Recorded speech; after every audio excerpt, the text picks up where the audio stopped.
அன்பார்ந்த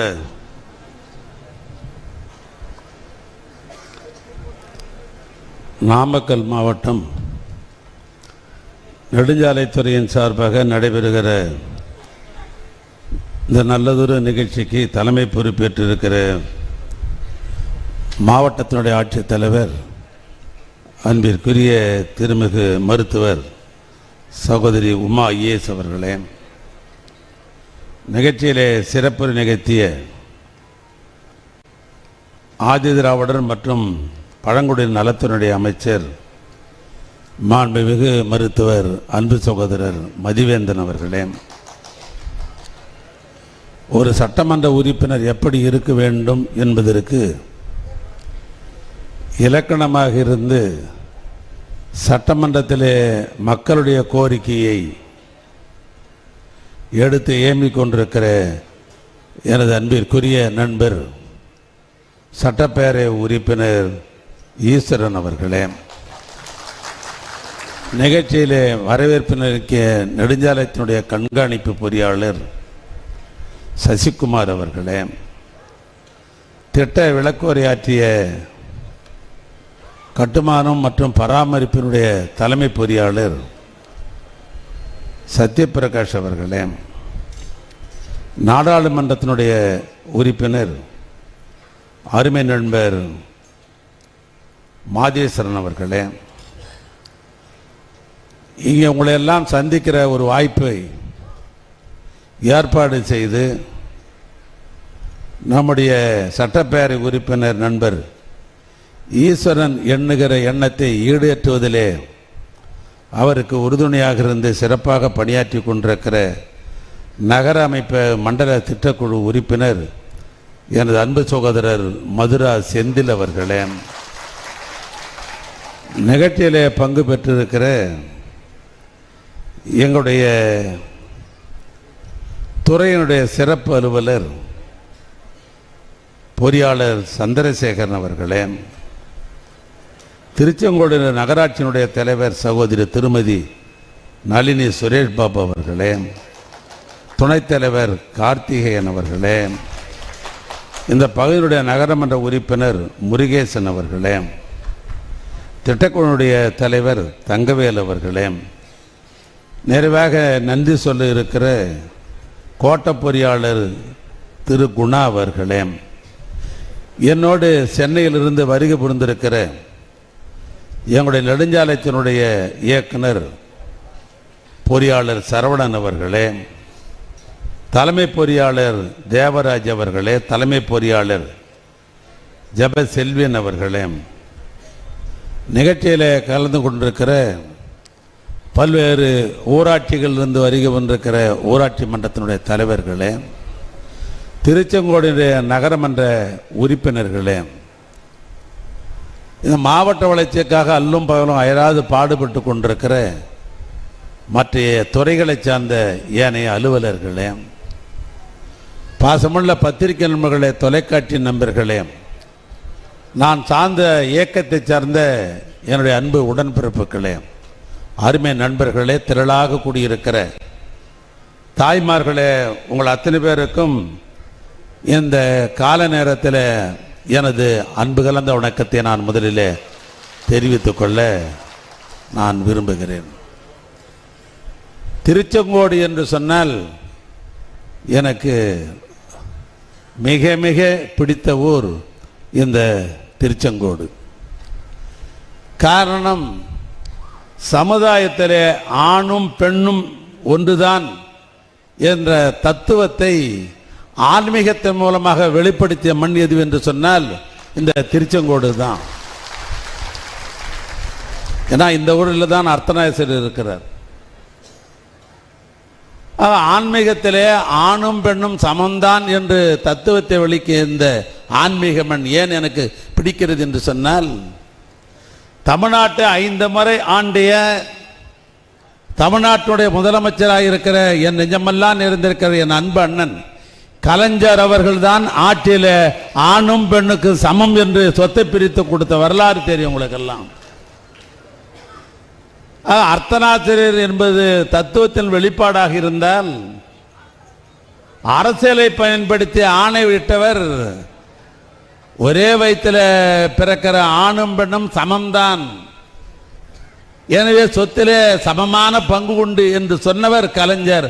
அதனால்தான் சொன்னேன், எனக்கு திருச்செங்கோடு ரொம்ப பிடித்த ஊர் என்று நான் இங்கே குறிப்பிட்டேன்.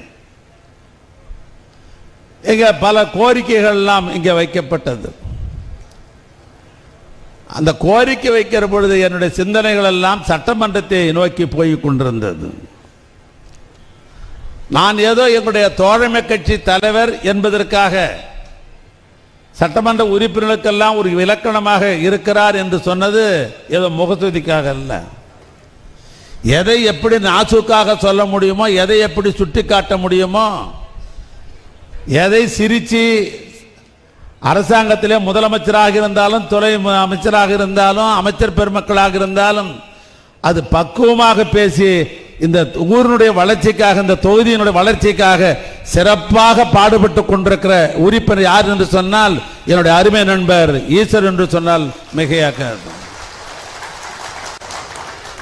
எனக்கு தெரிந்து சட்டமன்றம் கூடுகிறது சொன்னால் இந்த தொகுதியை பற்றி அதிகமான யாரா கேள்வி கேட்டிருப்பாங்கன்னா நண்பர் ஈஸ்வரன் தான் அதிகமாக கேள்வி கேட்டிருப்பார்.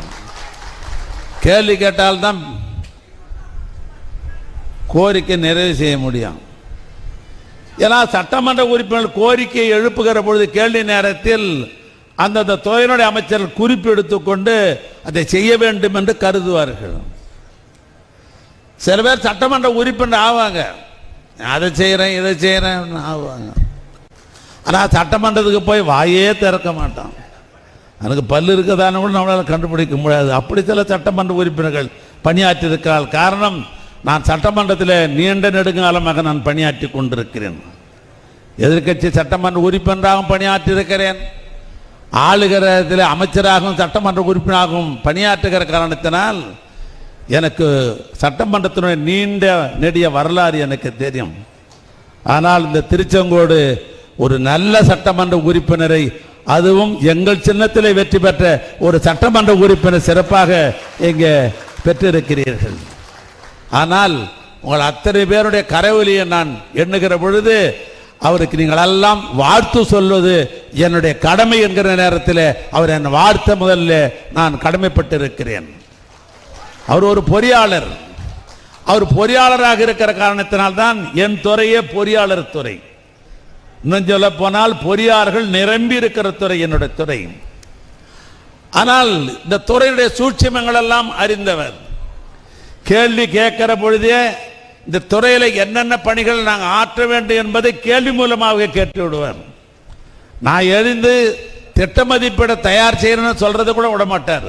இந்த திட்டம் எப்படி வரணும், அது எப்படி தயார் செய்யறது கூட அவருடைய கேள்வியில் இருக்கும். ஆனால் அப்படிப்பட்ட ஒரு சட்டமன்ற உறுப்பை பெற்றதற்காக அவரை உருவாக்கிய உங்களுக்கு நான் நன்றி சொல்ல நான் கடமைப்பட்டிருக்கிறேன். அதுக்கு அடுத்து நம்முடைய அமைச்சர், அவரை பார்க்கிற போதுதான் எனக்கு என்ன நினைவுக்கு வரும் என்று சொன்னால், இந்த அமுல் பேபி என்கிற குழந்தை முகம் இருக்குது பார், அதுதான் எனக்கு ஞாபகத்துக்கு வரும். ஏன்னா அவர் சிறந்த மருத்துவர். நீ அவரிடத்துல என்னதான் நீங்க கோபமா பேசி பாருங்க, அவர் சிரிச்சுன்னு தான் இருப்பார். அவருக்கு கோபம் வந்து நான் பார்த்ததே இல்லை. ஏன்னா அவங்க தந்தை மாயவனை எனக்கு நான் அறிந்தவன் 20 ஆண்டு காலமாக. அவருடைய பிள்ளை எதை சொன்னாலும் அவர் இனிமையாகத்தான் இருப்பார். வள்ளுவர் குறிப்பிட்டதை போல இனியவே உளவாக இன்னாத குரல் கனியிருப்ப காய் கவர்ந்துட்டு என்று சொன்னது எங்க தெரிஞ்சுக்கணும்னா, நான் மதிவேந்தன் முகத்தில் தான் அந்த குரலுடைய நான் மகிமையை புரிந்து கொண்டிருக்கிறேன். ஆனால் இந்த மாவட்ட வளர்ச்சிக்காக, ஒட்டுமொத்த இந்த 6 தொகுதியுடைய மாவட்ட வளர்ச்சிக்காக மதிவேந்தன் அவர்கள் மிக சிறப்பாக இந்த மாவட்டத்தில் பணியாற்றி கொண்டிருக்கிறார்கள். எனவே அந்த அடிப்படையில் தான் பல்வேறு கேள்விக்கணைகளுக்கு பதிலாகத்தான் இந்த மாவட்டம் வளர்ச்சி பெறுகிறது, இந்த தொகுதியும் வளர்ச்சி பெறுகிறது. அந்த வகையில் தான் நம்முடைய மாண்புமிகு தமிழ்நாடு முதலமைச்சர் அவர்கள், நான் பொதுவாக இப்படி எண்ணி பார்க்கிறேன், ஒரு முறை ஜான் கென்னடி அவர்கள் அமெரிக்காவினுடைய பாராளுமன்றத்தில் அவர் பேசுகிற பொழுது, ஏன்னா உலகத்துக்கே பணக்கார நாடு என்று சொன்னால் அமெரிக்கா திருமணம் தான். அந்த அமெரிக்க திருமணனுடைய அதிபராக இருந்த ஜான் கென்னடி ஒரு முறை நாடாளுமன்றத்தில் பேசுகிறது குறிப்பிட்டார்.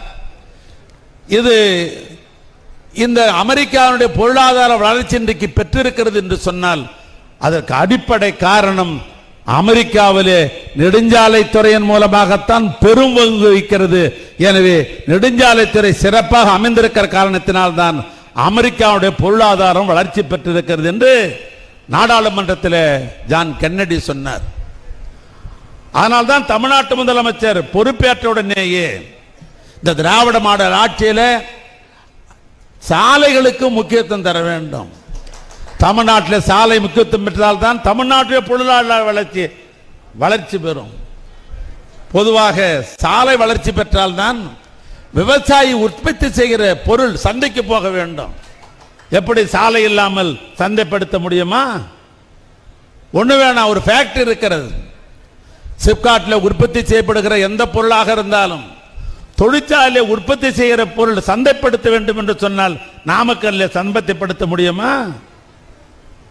எந்த பொருளாக இருந்தாலும் அயல் நாட்டுக்கு போகணும். அயல்நாட்டு சந்தைக்கு பொருள் போக வேண்டும் என்று சொன்னால் ஒன்று விமான நிலையத்தின் மூலமாக போக முடியும், இல்லை என்னால் கப்பல் மூலமாகத்தான் போக முடியும். ஆக கப்பலுக்கு போக வேண்டும் என்று சொன்னால் துறைமுகத்திற்கு சாலை வேண்டாமா? விமான நிலையத்திற்கு போக வேண்டும் என்று சொன்னால் சாலை வேண்டாமா? அதனால்தான் தமிழ்நாட்டு முதலமைச்சர் எப்படி ஜான் கென்னடி சொன்னாரோ அதை மனதிலே தேங்கிக் கொண்டு தமிழ்நாட்டுடைய பொருளாதாரத்தை உயர்த்த வேண்டும் என்று சொன்னால் சாலை சிறப்பாக செப்பனிடப்பட வேண்டும், சாலைகள் அவைகளெல்லாம் விரிவுபடுத்த வேண்டும் என்று கருதுகிறார்கள். ஆனால் தான் அவர் ஆட்சிக்கு வந்த உடனேயே ஒரு புதிய திட்டத்தை அறிவித்தார்கள், முதலமைச்சர் சாலை மேம்பாட்டு திட்டம். இந்த திட்டத்தினுடைய நோக்கமே இருவழிச்சாலைகள், 7 மீட்டர் சாலை, 10 மீட்டர் சாலை என்று இப்படி பல்வேறு வகையிலே நெடுஞ்சாலை துறைக்கு இந்த சாலைகள் எல்லாம் சொந்தமாக இருந்தாலும் கூட போக்குவரத்தை கணக்கில் எடுத்துக்கொண்டு இருவழிச்சாலைகள் எல்லாம் 4 வழிச்சாலையாக வேண்டும் என்று அவர் கேட்ட அந்த புதிய திட்டத்தின் மூலமாகத்தான் தமிழ்நாட்டில் 10 ஆண்டுகளிலே 2200 கிலோமீட்டர் சாலைகளை இந்த முதலமைச்சர் சாலை திட்டத்தின் மூலமாக 4 வழிச்சாலையாக ஆக்க வேண்டும் என்று முடிவு செய்துதான் இந்த திட்டமே வந்தது.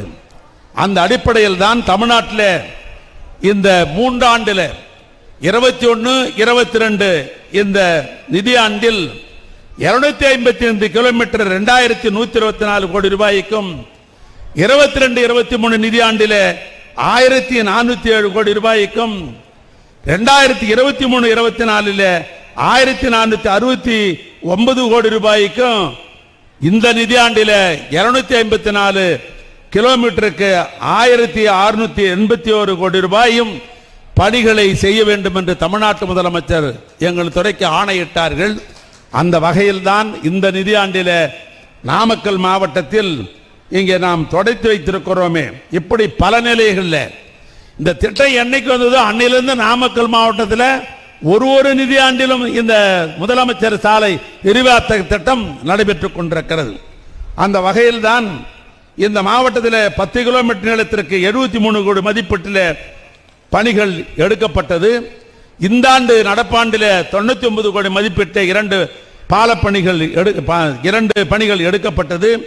அதில் குறிப்பாக இன்றைக்கு தொடக்கி வச்சிருக்கிற திருச்செங்கோடு அரசு மருத்துவமனை முதலிருந்து சித்தாலத்தூர் வரை 9 கிலோமீட்டருக்கு சாலைகளை 59 கோடி ரூபாயில் இந்த ஆண்டு அந்த தொடக்கிற பணிகள் தான் இப்பொழுது நடைபெற்றுக் கொண்டிருக்கிறது. இதை ஒரு முறை கேட்கல, நான் ஏற்கனவே நாமக்கல் தான் முதலமைச்சர் சாலை மேம்பாடு நடைபெற்று கொண்டிருக்கிறது என்று நான் எண்ணினாலும் கூட நம்முடைய அருமை நண்பர் ஈஸ்வரன் அவர்கள் குறிப்பாக இந்த திருச்செங்கோடு அரசு மருத்துவமனையிலிருந்து சித்தாலந்தூருக்கு 9 கிலோமீட்டர் தாங்க இருக்குது, ஆனால் எதையும் நீங்கள் விரிவுபடுத்தி தர வேண்டும் இந்த ஆண்டு என்று சென்ற ஆண்டு கேள்வி கேட்டார். இந்த ஆண்டு அவருக்காகவே இந்த திட்டம் இங்கே நிறைவேற்றுகின்ற பணியில நெடுஞ்சாலைத்துறை இன்றைக்கு பணியாற்றி கொண்டிருக்கிறது என்று சொல்லுகிற பொழுது உள்ளபடியே நாங்கள் பெருமைப்படுகிறோம். அதோடு மட்டுமல்ல, இந்த தமிழக அரசு பொறுப்பேற்ற உடனேயே இங்கே அவர்கள் குறிப்பிட்டதை போல இந்த 3 ஆண்டுகளில் இந்த நாமக்கல் மாவட்டத்தில் 227 பணிகளுக்கு 412 கோடி ரூபாய் மதிப்பீட்டில் பணிகள் எல்லாம் நாங்கள் முடித்திருக்கிறோம். இந்த 24-25 4வது ஆண்டு, இந்த 24-25 ஆண்டில் 57 பணிகளுக்கு 154 கோடி ரூபாய் பணம் ஒதுக்கப்பட்டு பணிகள் இந்த ஆண்டு நடைபெறுவதற்காக ஒப்பந்தங்கள் எல்லாம் கோரப்பட்டு பணிகள் நாங்கள் தொடங்கி இருக்கிறோம். இதோடு மட்டுமல்ல, தமிழ்நாட்டு முதலமைச்சர் ஊராட்சி சாலைகள், ஒன்றிய சாலைகள் எல்லாம் நெடுஞ்சாலை தரத்திற்கு உயர்த்த வேண்டும் என்ற அடிப்படையில் எங்கள் துறையில் இருக்கிற ஆர்ஆர் என்று சொல்லப்படுகிற அந்த அலகின் மூலமாக இந்த 3 ஆண்டுகளில் ஊராட்சி ஒன்றிய சாலைகளை 67 கோடி ரூபாய் மதிப்பீட்டில் மாவட்ட இதர சாலைகளாக தரம் உயர்த்துகிற பணியும் இந்த மாவட்டத்தில் நடைபெற்றிருக்கிறது. இந்த நிதியாண்டில் 37 சாலை பணிகளுக்கு 66 கோடி ரூபாய் இந்த ஆர்ஆர் திட்டத்தின் மூலமாக பணிகள் நடைபெற்றுக் கொண்டிருக்கிறது. இது அன்னில் நயனாமலையிலே உள்ள அருள்மிகு வரதராஜ பெருமான் கோயிலுக்கு 7 கிலோமீட்டர் நீளத்திற்கு மண் சாலை ஏற்கனவே அமைக்கப்பட்டது. தமிழ்நாட்டுடைய முதலமைச்சர் நாமக்கலுக்கு இங்கே வந்த பொழுது மேடையிலே அறிவித்தார்கள், அந்த நயனாமலை கோயிலுக்கு மண் சாலை மட்டும் போராது, 30 கோடி ரூபாய் பணம் ஒதுக்குகிறேன், அதனால் அதற்கு நீங்கள் தார் சாலை போட வேண்டும் என்று தமிழ்நாட்டு முதலமைச்சர் எங்கள் துறைக்கு ஆணையிட்டிருக்கிறார்கள். எனவே அதற்கு திட்ட மதிப்பீடெல்லாம் தயார் செய்து கொண்டிருக்கிறோம். இன்னும் ஒரு சில வாரங்களில் அந்த டெண்டர்லாம் விடப்பட்டு அந்த பணிகளும் நாங்கள் தொடங்க இருக்கிறோம். அதோடு மட்டுமல்ல, கொல்லிமலை என்று சொன்னால் சரித்திர புகழ் பெற்றது அந்த கொல்லிமலை. அந்த கொல்லிமலைக்கு பொறுத்தளவிற்கு அதில் விபத்துக்கள் எல்லாம் குறைக்க வேண்டும் என்ற அடிப்படையில் இன்றைக்கு 10 கோடி ரூபாய் மதிப்பீட்டில் அந்த தடுப்பான் என்ற அடிப்படையில் ரோலர் கிராஷ் பாரர் என்கிற அந்த திட்டம் என்பது அமெரிக்காவில் தான் இதை பயன்படுத்தி கொண்டிருந்தார்கள். அதுக்கு முன்னாலாம் கிடையாது. எங்கெல்லாம் ஏர்பென் பெண்ட் இருக்கிறதோ அங்கெல்லாம் பார்த்தீங்கன்னா அதுக்கு முன்னால் நம்ம சேஃப்டிக்காக அங்கே நாம் ஏதோ ஒன்று கல்லை நட்டு வச்சுருப்பாங்க ஒரு காலத்தில். அதுக்கு பின்னால் காங்கிரீட்டாலான தடுப்பு சுவர் தான் கட்டப்பட்டது. ஆனால் இந்த நான் குறிப்பிடுகிற நியூ டெக்னாலஜி அது எப்படின்னு சொன்னாக்கா, அந்த இடத்துல போய் நீங்கள் லாரியோ காரோ மோதினீங்கன்னா அந்த ரோலர் என்கிற அந்த ரோலர் இருக்குது பார், அது ஒரு சுற்றி அந்த மோதிர இடத்த விட்டு நடு ரோட்டுக்கே கொண்டாந்து விட்டுவிடும். அது ஒரு நியூ டெக்னாலஜி அமெரிக்காவில் பயன்படுத்தினாங்க. அதையும் இன்றைக்கு திராவிட மாடல் ஆட்சியில் இந்த விபத்துக்களை குறைப்பதற்காக இந்த ரோலர் கிராஷ் பேரர் என்கிற அந்த அற்புதமான திட்டத்தை நாங்கள் அறிமுகப்படுத்தினோம். அதை கொல்லிமலையிலும் நாங்கள் அறிமுகப்படுத்தி அந்த பணிகளும் இன்றைக்கு சிறப்பாக நடைபெற்று கொண்டிருக்கிறது. அதே போன்று மாவட்டத்தில் இருக்கிற நாமக்கல் புறவழிச்சாலையில் ஏறத்தாழ 23 கிலோமீட்டர் தூரத்திற்கு 207 கோடி ரூபாய் மதிப்பீட்டில் இன்றைக்கு பணிகள் நடைபெற்று கொண்டிருக்கிறது. திருச்செங்கோடு புறவழிச்சாலை சொல்ல வேண்டிய அவசியமே இல்லை. 13 கிலோமீட்டர் நீளத்திற்கு 124 கோடி மதிப்பில் பணிகள் இன்றைக்கு நடைபெற்று கொண்டிருக்கிறது. அதேபோன்று ராசிபுரம் புறவழிச்சாலை பணிகள் நடைபெற்று கொண்டிருக்கிறது. இது அன்னில் தமிழ்நாட்டில் திராவிட மாடல் ஆட்சிக்கு வந்த உடனேயே 1281 தரைப்பாலங்கள் இருந்தது. ஏன்னா மழை பெஞ்சிருச்சுன்னா தரைப்பாலத்தில் யாரும் போக முடியாது, கட்டாயிடும். ஏன்னா தரைப்பாலம் வந்துருச்சுன்னா தண்ணி போச்சுன்னு சொன்னால் 10 நாளைக்கு கூட தண்ணி வடியாது. ஆனால் அந்த காலங்களில் பள்ளிக்கு போகிற பிள்ளைகள் படிப்பு கெட்டுடும், விவசாயி உற்பத்தி செய்கிற பொருள் வெளி சந்தைக்கு போக முடியாது. ஆனால் தமிழ்நாட்டு முதலமைச்சர் ஆணையிட்டார்கள், இந்த 5 ஆண்டிலேயே ஏறத்தாழ 1081 இந்த பாலங்களை கட்ட வேண்டும் என்று அவர்கள் ஆணையிட்டார்கள். அந்த வகையில் இன்றைக்கு 1211 தரப்பாலங்கள் உயர்மட்ட பாலங்களாக நாங்கள் கட்டி முடிக்கப்பட்டு விட்டது. அந்த வகையில் தான் நாமக்கல் மாவட்டத்தில் கடந்த 3 ஆண்டுகளில் 10 தரைப்பாலங்களை 29 கோடி ரூபாய் செலவில் நாங்கள் இப்படி கட்டியிருக்கிறோம். ஆனால் இன்றைக்கு கோடி கோடியாக தமிழ்நாட்டுடைய முதலமைச்சர் அவர்கள் இந்த மாவட்டத்துக்கு தந்து கொண்டிருக்கிறார்கள். இது எரிகிற விளக்காக இருந்தாலும் தூண்டுகோல் வேலை என்று சொல்லுவார். தமிழ்நாட்டுடைய முதலமைச்சர் கொடுப்பதற்கு நல்ல உள்ளம் இருந்தாலும் எரிகிற திருவிளக்கு அதற்கு தூண்டுகோல் வேண்டும் என்பதை போல தமிழ்நாட்டு முதலமைச்சர் அவர்கள் இதற்கு கொடுக்கணும் என்ற நல்ல மனம் இருந்தாலும் கூட அதை பெறுவதற்கு இன்றைக்கு 4 பேர் இருக்கிறார்கள். 4 பேர் இந்த மாவட்ட வளர்ச்சிக்கு 4 பேர். ஒன்று நம்முடைய மாண்புமிகு மதிவேந்தன் அமைச்சர் அவர்கள், இரண்டாவதாக என்னுடைய அன்பு நண்பர் ஈஸ்வரன் அவர்கள்.